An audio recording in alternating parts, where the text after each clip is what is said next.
நம்ம என்ன தோறு அவரோட அந்த மியாலர் ஹேமரை வச்சு தான் கழுதா மாட்டிலே ஒரு ஷாட் போட்டு சர்ட்டரை மறுகையா பண்ணிருப்பாரு. பட் சர்ட்டரே டிஃபீட் பண்ண அந்த மியாலர் ஹேமரையே நம்ம ஹெலாக்கா அசால்ட்டா ஒத்தகையில நொறுக்கிருப்பாங்க.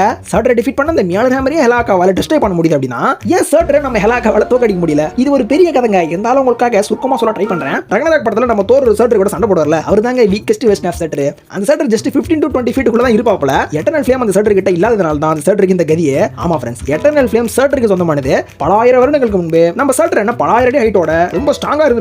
அப்ப அவருக்கு உள்ள அந்த எட்டர்னல் ஃப்ளேமே இருந்திருக்கும். பட் அந்த ஸ்ட்ராங்கான சர்ட்டர் கூட ஓடின் சண்டை செஞ்சு அந்த சர்ட்டரை டிஃபீட் பண்ணி சர்ட்டர் கிட்ட இருந்து அந்த எட்டர்னல் ஃப்ளேமை ஓடின் ஆட்டி போட்டு வந்துருவாருங்க.